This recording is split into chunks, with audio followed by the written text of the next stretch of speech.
Hello students, आज की video में हम हेरॉन्स फार्मूला की एक्सरसाइज 10.1 का क्वेश्चन नंबर 5 करेंगे। क्वेश्चन नंबर 1 से लेकर 4 तक मैंने प्रीवियस लेक्चर में उनके सॉल्यूशन करा दिए हैं, आप उन्हें देख सकते हैं। सो इन क्वेश्चन नंबर 5 आपको ट्राइंगल का पेरीमीटर गिवन है एंड उसकी जो साइड्स है स्टूडेंट्स वो डायरेक्ट न देकर रेशियो में दी गई हैं। रेशियो ऑफ साइड्स जो कि गिवन है 12:17:25। तो जब भी बच्चों साइड जो है रेशियो में दी गई होंगी आप उसके साथ x लगा के लिखेंगे। 12x, 17x and 25x। Students हमें पेरीमीटर गिवन है और हमें पता है पेरीमीटर क्या होता है, तीनों साइड्स का सम a + b + c। हम इनकी वैल्यूज़ पुट करेंगे। Perimeter is 540, a is 12x, b is 17x, is 25x। आप इसे सॉल्व करेंगे और x की वैल्यू फाइंड आउट करेंगे। जब आप इन तीनों को ऐड करेंगे तो आ जाएगा 54x और यहाँ से x की वैल्यू आपकी निकलती है 10। तो ये क्या आया है बच्चों, ये साइड नहीं आई है, ये अभी सिर्फ और सिर्फ x की वैल्यू आई है। हम इसकी तीनों साइड्स में x की वैल्यू पुट करके साइड्स को निकाल लेंगे कुछ इस तरीके से। a को हमने एज्यूम किया था 12x, b को 17x एंड c को 25x। So 12x is equal to 12 × x की वैल्यू पुट कर दी हमने यहाँ पर। तो जब आप इन्हें मल्टीप्लाई कर जाएंगे तो फिर आएगा 120, 170 एंड 250 सेंटीमीटर।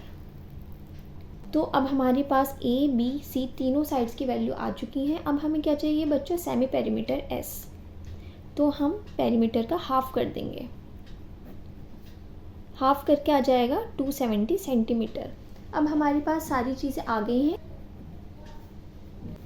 फॉर्मूला लिखेंगे s - a, s - b and s - c और सारी वैल्यूज़ को पुट कर देंगे।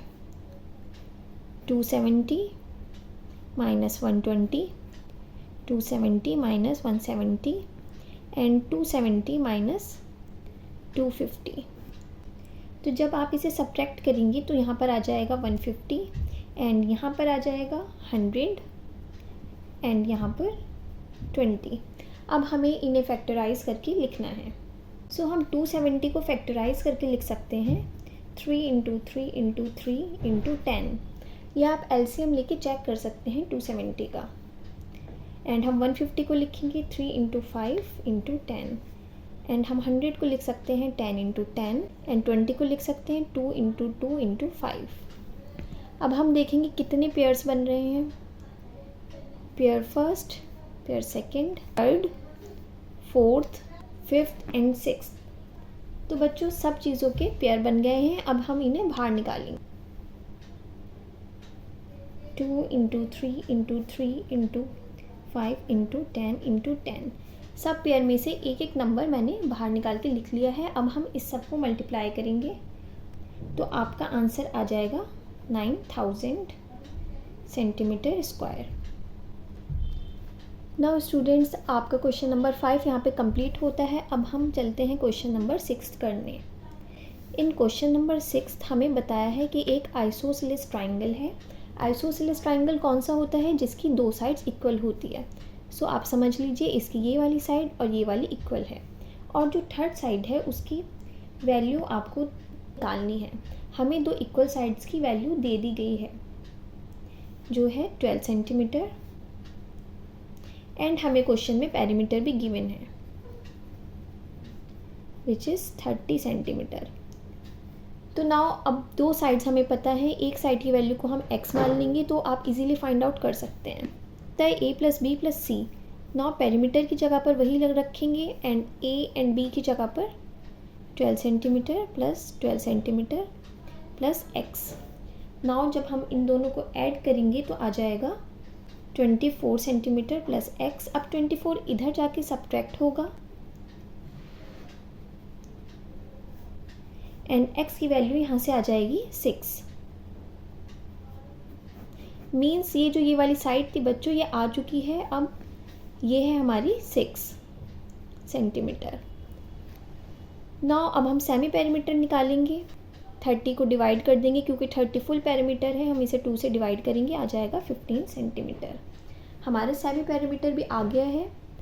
बस अब हमें सिंपल क्वेश्चन सॉल्व करना है हेरॉन्स फार्मूला लगाकर। Now area is equal to s minus a, s minus b and s minus c। s की जगह पर 15 रखेंगे, a is 12, b is also 12 and c is 6। तो स्टूडेंट्स जब हम इसे सॉल्व करेंगे तो यहाँ पर आ जाएगा 3, यहाँ पर भी 3 और यहाँ पर आएगा 9। अब आप इन सबको फैक्टराइज करेंगे, किसे, 15 को एंड 9 को। ये तो आप इजीली कर सकते हैं। 15 को हम फैक्टराइज करके लिख सकते हैं 3 इंटू 5 और 3 इंटू 3 एज इट इज़ जो पीछे था, और हम 9 को लिख सकते हैं 3 इंटू 3। अब हम पेयर बनाएंगे, एक पेयर ये बन गया है और एक पेयर ये, तो हम इन्हें बाहर निकालेंगे एंड जो अंदर बचा है उन्हें आपस में मल्टीप्लाई करेंगे।